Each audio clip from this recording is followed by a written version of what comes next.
Mountains hold an almost mystical fascination. Spend any time here and the rest of the world simply seems to vanish. It's just you and the mountain. That sense of release is very hard to beat, but if you get it wrong, you can very quickly find yourself in trouble. I was at the point where I didn't know that we would make it alive. And I didn't know how long I'd have the use of my hands, so I just decided to write this letter while I still could. My darling wife, Mary, how I grieve at leaving you behind. You have been more than a best friend, a great lover, fantastic mother. You have been that special person in my life who I could always count on, who I knew would always be there no matter what. The words of Mike Couillard, an American Air Force officer who, after taking one wrong turn on the ski slopes, spent the next 9 nights with his young son exposed on the side of the mountain, a situation he was able to deal with after only a few hours of classroom survival training. We'll return to Mike's story a little later on, but with so many people now visiting the mountains, his experience is a lesson to us all. Sometimes a little knowledge can go a long way. I'm in the Alps. The biggest ski area in the world is in the next valley, but I might as well be thousands of miles away, because this is a protected national park, and that means no ski lifts, no mechanized transport, just pristine wilderness. Of all the wilderness places, mountains are the most difficult to dress for. One minute it's sunny, the next it's a blizzard. Getting your clothing right is vital. And to help demonstrate, we've brought along Arthur. The key is to think in layers. So you can remove layers when you're sweating up a slope and add them if you're standing still and getting cold. It's common sense, it just takes a little forethought and planning.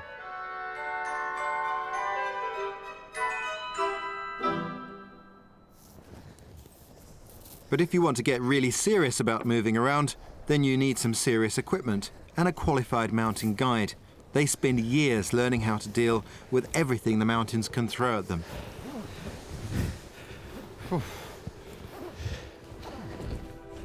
I love the challenge of a new peak. So it's great to be able to come climbing with my old friend Nick Parks. We haven't climbed together in 15 years. Been a long while, eh, Nick? Oh, hard work getting up there.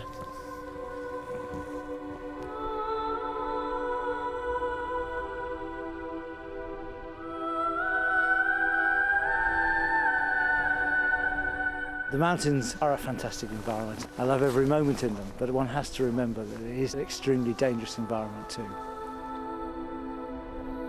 We're just constantly on our lookout for all the hazards that exist, and our job is risk management in the mountains. Very often people do underestimate the dangers that do exist. Travelling through the mountains is a constant question of hazard evaluation, looking at the snowpack, constantly watching the weather, how much sun has been on the slope, which direction the wind's coming from. Because in the mountains, in winter, there's always the threat of avalanches. Cross the wrong slope at the wrong time of day, and you could be in serious trouble, as these 3 skiers found out.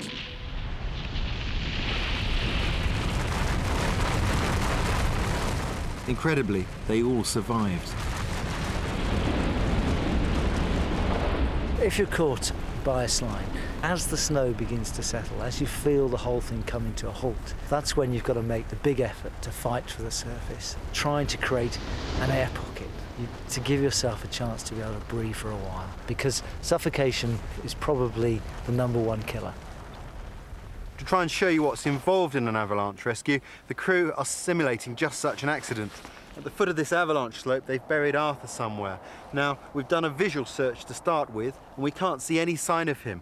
No feet, no legs or arms or anything sticking out, so we're going to have to conduct a more thorough search. Now, bear in mind, the first 15 minutes are critical, because most people die within that time, so we're his best chance of rescue. We're taking with us 3 pieces of equipment: shovel to dig with, snow probe to feel through the snow with, and most importantly of all, we're all wearing one of these, an avalanche transceiver. It sends out a signal like a beacon while you're wearing it, but it can be switched over easily to a receiver and guide you to anyone buried.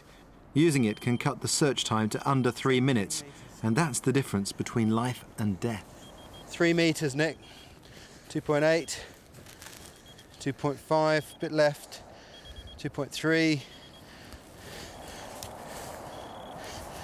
We're on top of him.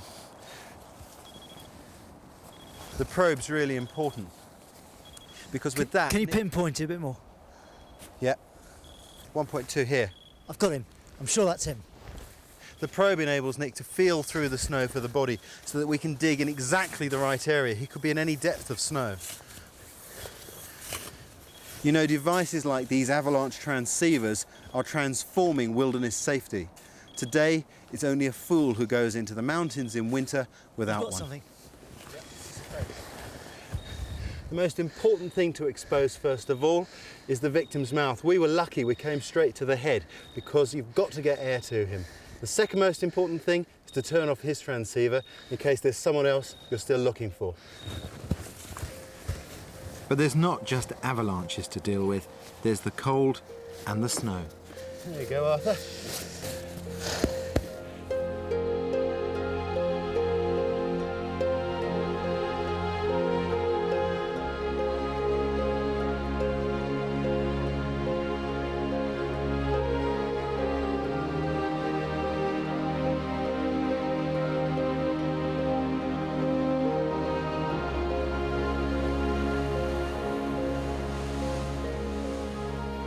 If you get caught in the mountains in a bad storm, then you may have to take shelter. Now, in those circumstances, the snow itself can be your best friend.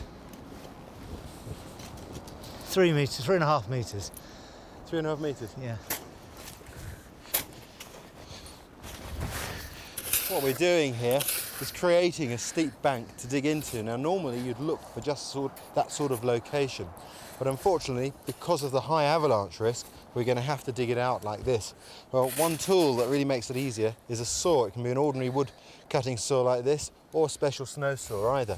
Because when you cut blocks, you move vast amounts of snow for far less effort, which means you save energy to keep you warm in your snow hole. Like that.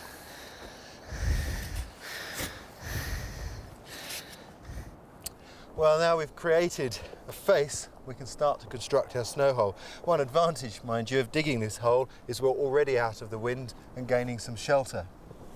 Now, the type of shelter we're going to build is quite a classic snow cave. It has a T shape. So first, I have to dig out a column here, which will become like a corridor into the snowbank. And on either side, the top of the T will form 2 sleeping platforms, which go into the hillside.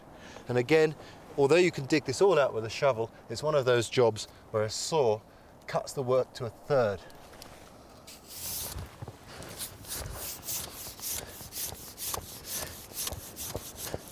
Now you may be wondering how I'm going to get this block out, but actually you can do most of the work with a saw by cutting wedges.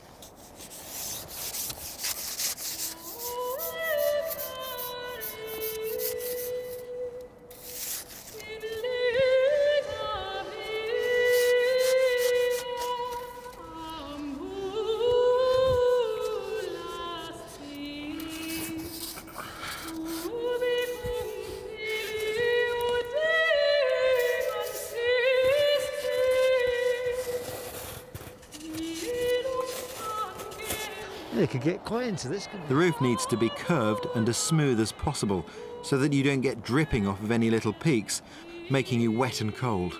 they? Time for the door, eh? Yeah, we'll make the vent hole first.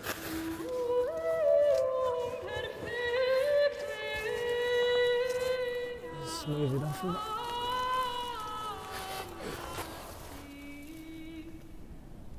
Well, we've virtually completed the snow cave now. At this stage, you're already getting the benefit of the shelter because we're well out of the wind and the snow. We've created 2 sleeping platforms like this here, and this gap in between isn't just to help us get in and out, it's also to collect cold air. It's called a cold well or a cold sink. So the warmth is here, the cold sinks down, and we sleep more comfortably. One of the most important features is this, the air vent. Whenever you're in one of these snow caves, snow shelters, they're virtually airtight and carbon monoxide builds up, which is toxic. So you've always got to have an air vent, and to make sure that stays clear and working, we need to be able to clean it from inside in case snow accumulates outside.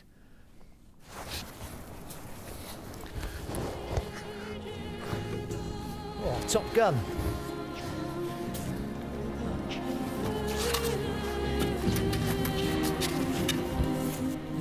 A candle gives a little warmth, and a flickering flame can be a useful warning that there may not be enough oxygen. Although these shelters shrink a little every day, climbers can sit out storms in them in relative comfort for days until the weather clears and they're able to move on.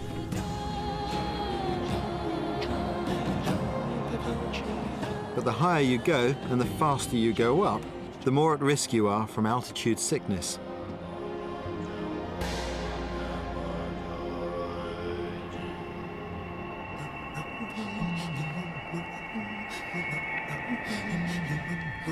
The name given to the common symptoms we all get is acute mountain sickness, and in a way it's a misnomer because acute implies that it's going to come on very suddenly, whereas it often develops first with a delay at altitude. You go up to 3,500 meters, you feel fine when you get there, and then next day you begin to feel rotten.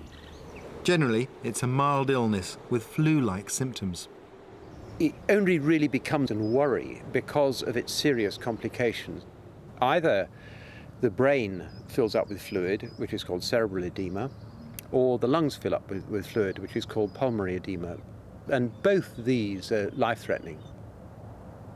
One of the remarkable things about these conditions is they get better very quickly. If you can drop down even 300 meters, something like that, 1,000 feet, people recover. 50 years ago, climbers didn't have the benefit of all this knowledge, but medical advice is useless unless you choose to follow it. Time and time again, you'll hear of people who develop a bit of pulmonary edema or a bit of brain edema, and they say, oh, we'll sit it out in this campsite, we won't go down. And that ends in disaster, that they become either extremely breathless and then, in a matter of a few hours, moribund. Or if they've got brain edema, they become unsteady, unreasonable, all the things that you do when you're drunk. Unlike the effects of alcohol, if you're suffering from coma, from brain edema, the chances of survival are relatively slim. But usually, you either die of acute mountain sickness complications or you make a complete recovery.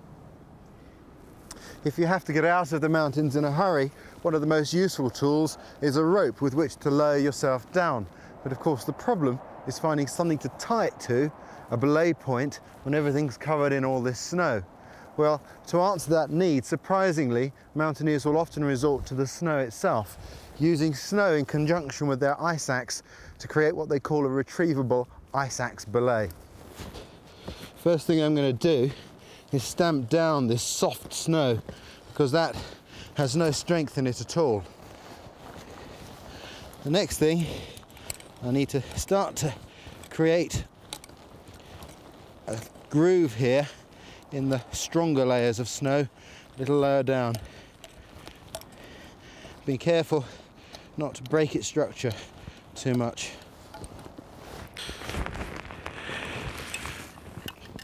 I'm going to use 2 ice axes for this belay.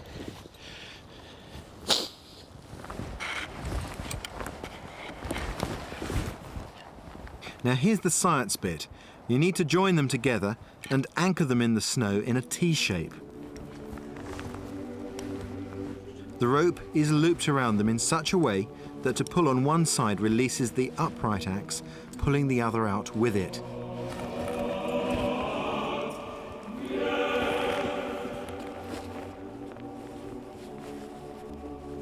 I have to be careful to maintain an even load on each half of the rope on my way down. The last thing I want to happen is for the belay to pull out halfway down the slope.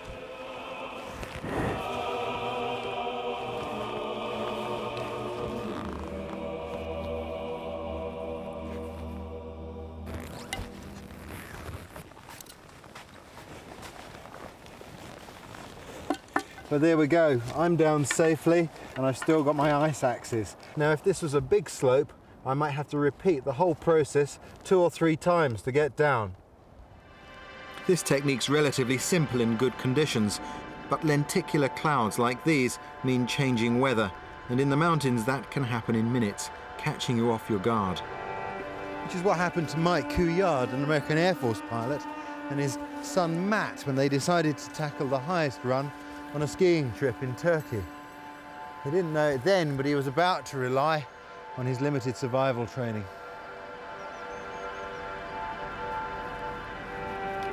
I was there on assignment with the Air Force for 2 years, and we were on a recreational ski trip in one of the few areas really in Turkey where you could go skiing. As we rode the lift up, snow was starting to fall, and I remember as we got off the lift, it was even heavier. It was just all of a sudden, you know, the snow started falling pretty heavy, and it got harder and harder to see very far. Before long, they couldn't see more than a few feet, but despite that, they pressed on, breaking one of the most important rules of survival. Stop, don't move. I knew, I'm sure in the back of my mind, that I'm complicating any search effort. I think what drove me to that is I never planned to be the recipient of a search effort. I really thought we're going to find our way off that mountain on our own that first night. They'd set off down the wrong side of the mountain, so instead of heading back towards safety, they were in fact heading further away from it. Now they could have stopped and tried to retrace their tracks, but as so often happens in these situations, people go into a state of denial and head on regardless into the unknown. It's something I'm sure we've all experienced at one time or other.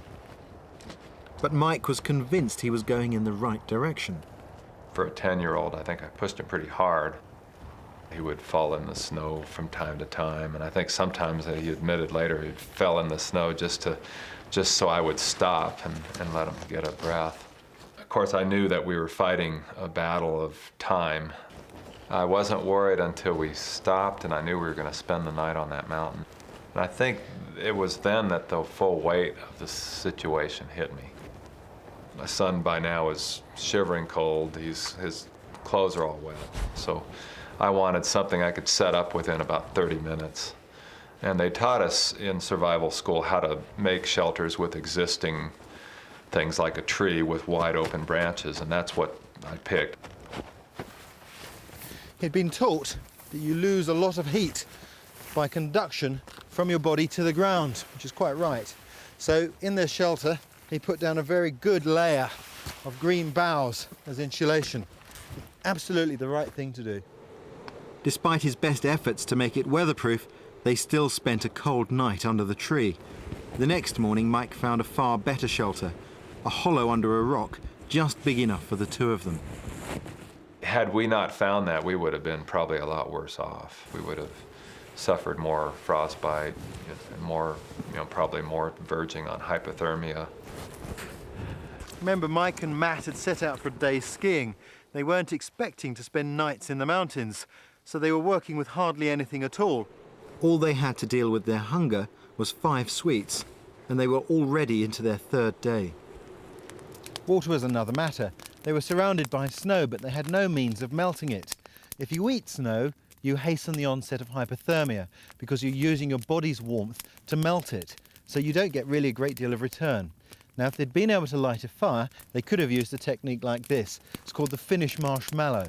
You take a block of compacted snow, prop it on a stick by the fire, so that it will drip eventually into a container. And for that, they could have simply used a ski boot.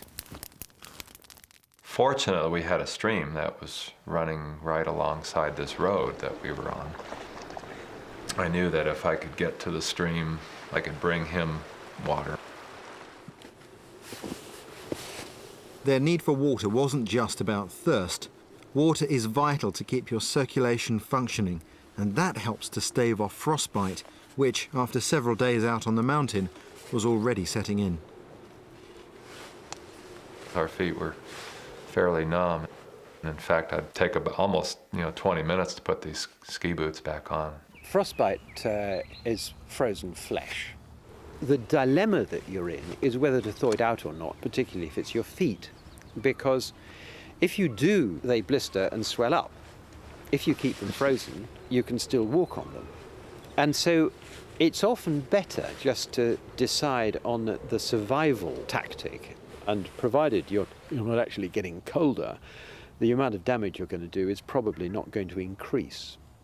If you do thaw your feet out, over the course of 4 or 5 days, you get huge blisters forming, followed by the tissue going all black. The only good news about frostbite is that it often gets a lot better than you think it's going to be. When we see fingertips that are blackened, the immediate reaction of the surgeon is have them off, clean it up, make it look nice, but you see quite remarkable degrees of recovery. It's not so painful. Eventually, it's not painful at all because, the colder your feet get, the more sensation you lose. A helicopter search had started almost immediately, but Mike and Matt had gone so far in the wrong direction, they were 18 miles away from the main search area. Day after day passed without rescue. I had basically nothing other than I had a wallet with like a charge card that had a silvery surface to it that I was able to use like a mirror and signal with that. I knew I was doing everything I could possibly do to try to make myself seen by the helicopters that came overhead.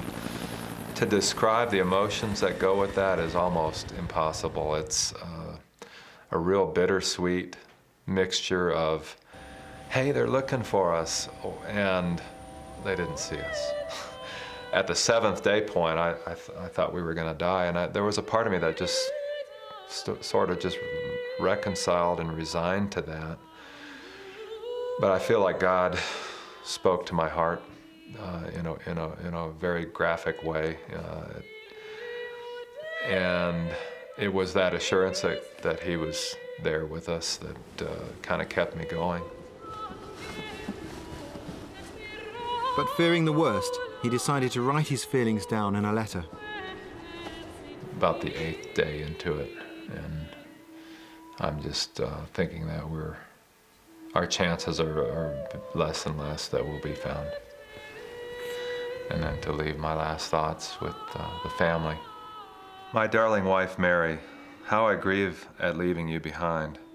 I hate to come to that conclusion, but after 8 days, I think, and the 3 helicopters that flew overhead, and despite my frantic waving did not spot us, it seems more and more the path the Lord is calling us on.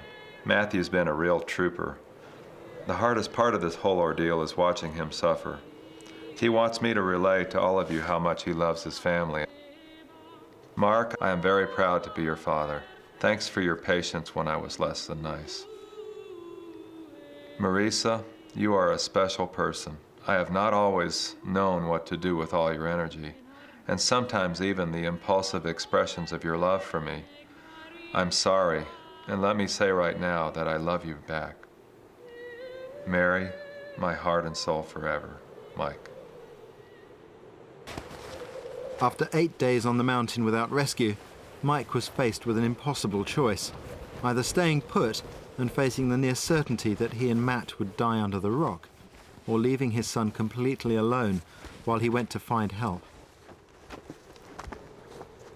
The worst decision I've ever had to face, before and since.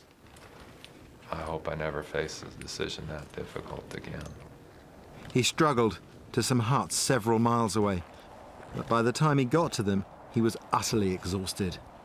To his despair, they were empty, and as darkness fell, he hadn't the strength to get back to Matt. Tormented by the thought that his son might be dying, all Mike could do was pray for him as his frostbite started to thaw. If you can just imagine your worst sunburn that you've ever had and magnify that by 10 or 100 times, you're gonna get kind of close to what that feels like. That kept me awake, but then also I think the worry of what's Matthew going through in this cave, I think that kept me awake as much as anything else.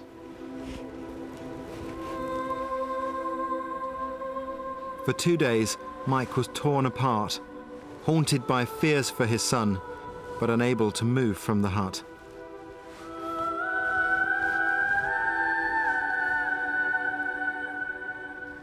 Then miraculously, he heard a bus and knew it was their only chance of rescue. Hey! Hey! I think time slows down, especially when you're wanting someone to help you. But eventually they approached me, and turns out it's not skiers at all. It's lumberjacks, very rough-looking sort. Didn't speak a word of English. And I'm thinking, well, I got to tell these folks how to get to my son. I'd gotten 5 months of language training, so I was able to communicate pretty well.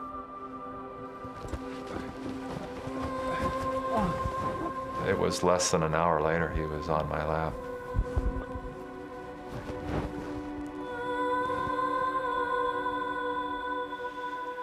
I can't describe those emotions. I mean, it's, I was just a ball of tears. And I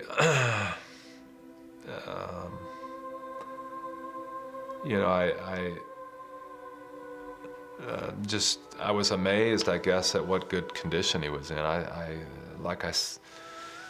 think I alluded to this. I had no idea. I just, after 2 days and nights, is he going to be not only a physical but an emotional basket case? I had visions of the worst, I think.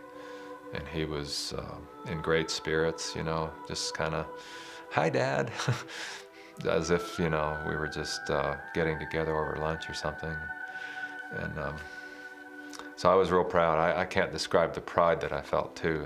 This kid, you always kind of think, well, my kids are pretty strong, but I had no idea that he could go through that and be as in good a condition as he was. Incredibly, Mike and Matt survived 10 days on the mountainside, using only what they'd set out to ski in. Happily, they haven't been put off returning to the hills, though these days they carry plenty of food, warm socks and dry matches. They were able to survive due to their determination, their faith, and just a few hours survival training in a classroom, which just goes to show how just a little bit of knowledge can go a very long way indeed.